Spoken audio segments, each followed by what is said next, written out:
Combattants de l'indépendance, aujourd'hui victorieux, je vous salue au nom du gouvernement congolais.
L'homme du peuple.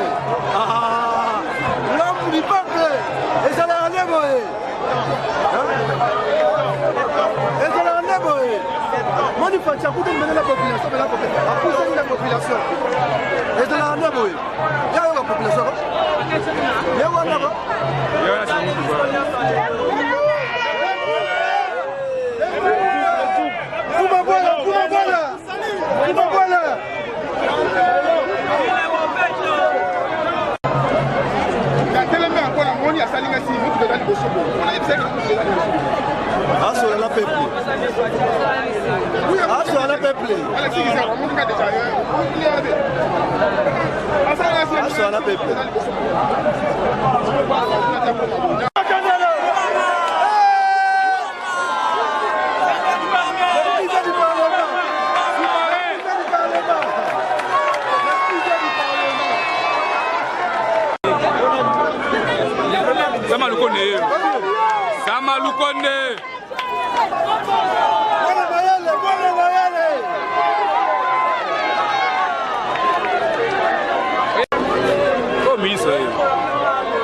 Alexis Guizarro.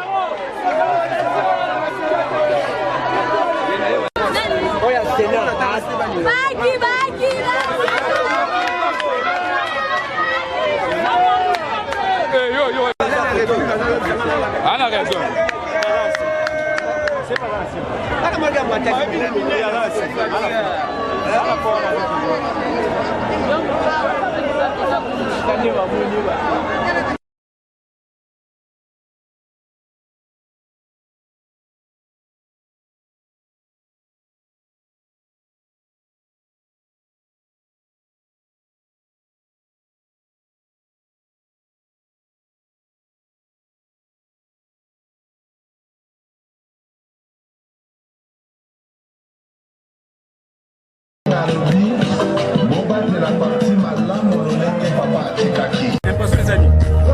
Bon, merci beaucoup pour la parole. Lelo bisona kan luka to sepeli ya mingi parce que to moni papa mokonzi mboka aniati na mabelene na kan luka ayaki justement pour être Pierre de façon ba bandaba misala o yanzela na kan luka ekufa population ya kan luka e sepeli makasi parce que loko bazela ka yango wana. Donc bisona kan luka to tondi ne sengo ya mingi parce que to yambi mokonzi mboka ngande na terrain ko yatake na lati polo ya Didier Boudimbu naza mutu asutenaka Didier Boudimbu na président de la République naza interfédéral ya parti Autre Vision du Congo to yaki awa to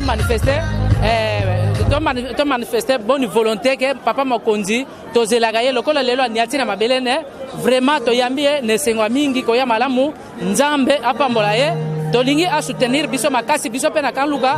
Nous avons marqué notre détermination de soutenir à 100% le président de la République. Merci. Ok, merci. Mbote Kumu. Mbote.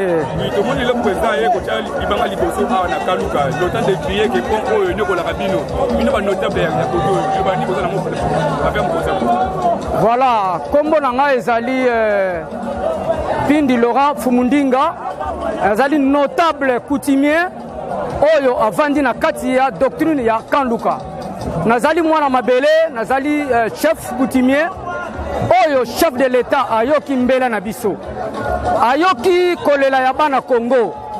Nzela oyo vraiment toleli yango mingi, to sengi longonia na chef de l'État ayoki kolela ya bana mboka. C'est ainsi, ayoki kolela pe ya peuple congolais, c'est le peuple d'abord. C'est ainsi, Kumu oyo azali coutumier na ye ko remercier sincèrement na préoccupation na ye pe na réponse valable. Oyo nzela ezali konyokola biso ça fait longtemps depuis l'époque coloniale. Mais lokola ye, merci mingi longonia biso wa Kumu to simbi ya maboko mibale.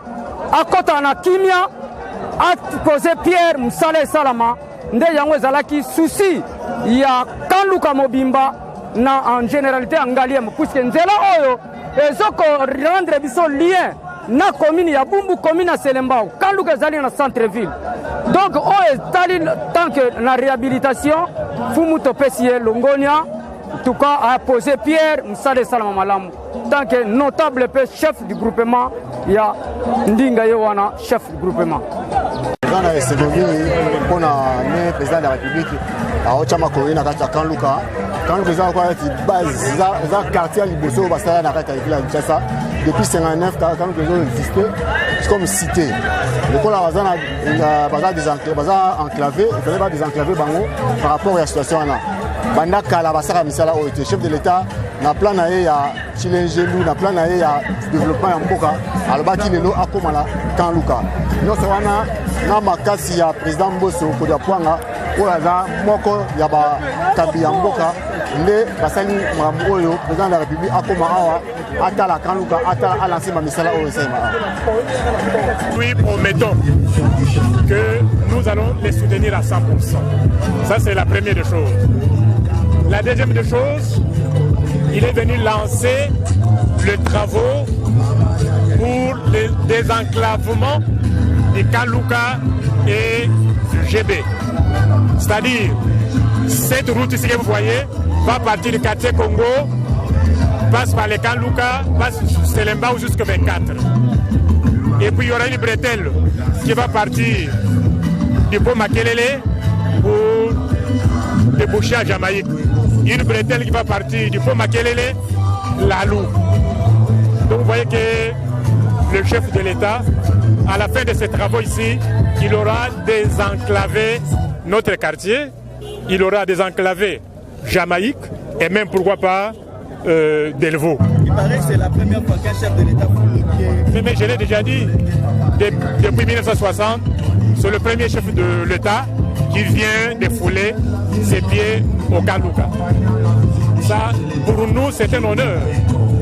Voilà pourquoi nous allons nous mobiliser, nous qui habitons le Kanluka, pour que les travaux se fassent et nous devons les soutenir pour qu'il y ait un deuxième mandat. Vous voyez. Merci. Voilà, merci beaucoup, je suis très content. Président de la troisième voie de Mbosso, quelle est votre impression par rapport à l'activité d'aujourd'hui? Vraiment, merci beaucoup, M. Junior. Nous sommes très émis au Bazolo Balinga, parce que les lots, il y a qui pour le lancement, il y a des travaux, il y a construction des routes et puis il y a pont Mayenge. Mais, et c'est mon abisso, ils ont été, Bissobana, il y a troisième voie de Mbosso. Et c'est mon abisso, ils ont été, Malayambo, président de la République, Anya Tababele, ya Kanluka. Yango, vraiment, Tozana et Sengo, et puis tu remercies le chef de l'État, la troisième voie de Mbosso, tu remercies le chef de l'État pour l'acte, il y a Marc, Oyo, mais qui quand même, Kotal, ça, n'a peuple. Il y a Kanluka, Nazana Bino et Longo, et puis, aïe, pour réaliser promesse, naïe, et pas Nabana Kanluka. Ok, Tony Motoni, mes héritiers, merci beaucoup. Ça, mon petit monsieur, on va pour le prendre à Bana Congo Bayoka, Nabana Kanluka. Et donc, on a aussi un peuple congolais, topesa sa confiance na président de la République, son excellence Félix Antoine Tshisekedi. Je pense que Bissobana ya CRD, il y a troisième voie de Mosso, Tolobi était candidat à Bisso en 2023, et Zali pour bénéficier Fachi Béton. Parce que Fachi Béton, à la poste a été Moka Oyo et Keneli Bosso. Yango Tolobi, Toto Moli Maboko Tolobi, Fachi Fachi Fachi CRD CRD troisième fois viva qui vivra verra. Merci beaucoup. Vraiment, aya ko visiter biso na moi makasi boy en tout cas eze soro makasi na ndenge ayoki kolela na biso toleleki pona nzela pona mai pona courant mais président vraiment Nzambe Sungie ayoki kolela ba mama ya Kaluka ya CRD akiti vraiment na moi ya lelo tika pe Nzambe azwa lokuma basila sous président so mikolevele sous koleka na président Mboso président Fati en tout cas na elongo na sensi na vraiment toza ko sepela makasi na Kaluka toza ko sepela journée ya lelo to sepela makasi bana CRD na ebi keso ne sini nzelezo sa makalate papa ye moko amati penza nyati na mutuka en tout cas ndenge bemezalaka. En tout cas, mes impressions sont les plus bonnes qui puissent exister. Le président a répondu aux aspirations du peuple congolais où il se retrouver dans Kanluka. Pour on est très d'union entre deux entités administratives. Ezali na commune Angalema na commune ya Selembao. Alors, ezali vraiment acte ya malamu oyo a posé oyo président Moussousou Asala nano yangote avant hier. Nous avons connu 4 présidents, lui il est le 5e président. Maintenant, na mona président ya République accueilli na mboka na quartier na biso o babegi kan lukate. Yé atamboli na makolo, abimi na makolo. Donc, pour on ezali vraiment très capital. Impression à tout le monde. Même Kolongolanga Imoko, impression à tout le monde. Bazali na quand Luka ezali vraiment ya kitoko baknyo ba sepeli. On a vu un président proche de la population à Sololi, la population à Sololi, la base na Kitabo, au Bete Ozali, moko ya ba notable, moko ya ba président cellulaire ya Kitabo entre autres ya Nganda Jamaïque. Impression par rapport à ça. Vous savez, ni point Ozali qui est depuis nani l'époque coloniale. Ça la remonté les lots Fachi Béton aux alliés parmi les membres du parti politique ni plusieurs au sala ni pas impression ngai na comportement ya président ezali vraiment malam non seulement ayaki ko poser pont mais à s'approcher plus na population naie. On n'a jamais vu un président qui est plus proche de la population naie. Aye et sikabiso tozalaki batu oyo toyaki pona koyambaye a sololi na biso pe a sepeli penza que toko koyebise makambo même oyo ba proche na ba yebisaka ete. Donc on a sepeli en tant que président cellulaire, en tant qu'un des fondateurs. Il y a collectif, il y a le président cellulaire à la ville-province de Kinshasa. Na sepeli makasi na attitude au président.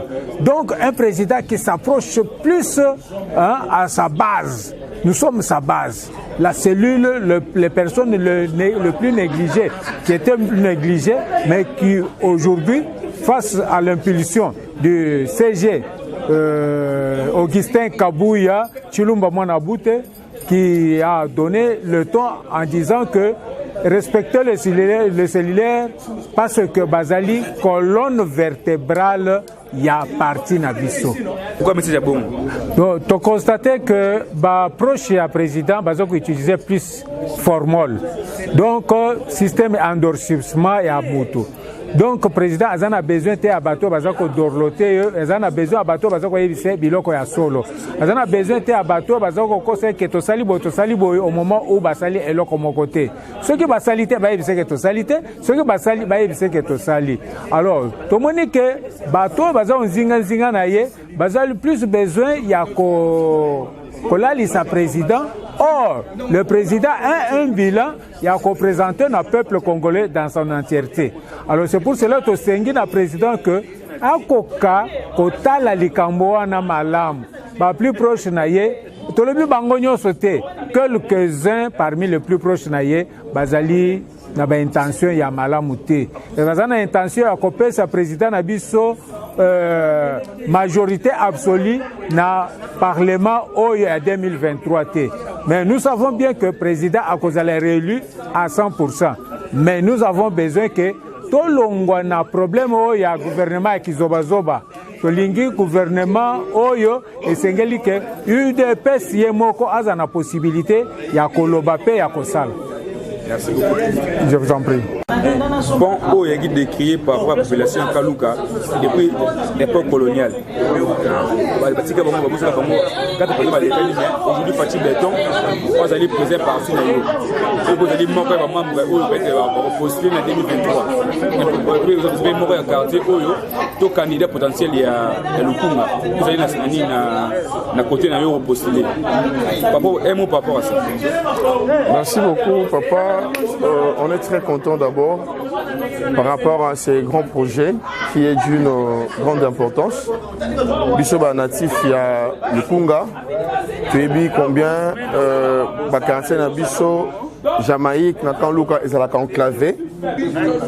C'est un signal fort pour nous relier ces coins de la République qui regorge un grand nombre de la population.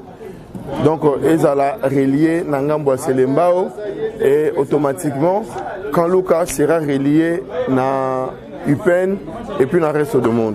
C'est ça le facteur de développement. On a développé la Malamu et Sengeli Nzela et Zala. C'est pour ça que nous encourageons cet acte du président de la République. Il est venu lui-même s'imprégner de la situation que traversent nos frères et sœurs qui vivent dans le milieu. Pour moi, je dirais que ce n'est pas seulement pour le pont, mais c'est un contact du président de la République avec sa population. Je dirais qu'en Luka, c'est l'un des quartiers les plus peuplés de la ville de Kinshasa. Donc, on a entendu beaucoup de choses. Les gens ont crié par-ci par-là qu'ils étaient maîtres de Kanluka, ils maîtrisaient Kanluka. Mais nous avons compris la donne que le maître de son peuple a communion avec son peuple et l'ambiance est au rendez-vous. C'est pour cela nous ne manquerons pas de cette occasion pour remercier le chef de l'État. Ce n'est que la première pierre et nous pensons que nous allons, nous, peuple, nous allons faire le suivi, nous allons suivre à ce que le travaux soit effectif et que le jour à venir, que ce pont soit inauguré pour le bien de tous. Par la même occasion, nous remercions le peuple de la population de Kanluka, de Jamaïque, de Kitambo, de Ngalema en général, pour cet accueil chaleureux réservé aux premiers citoyens de la République.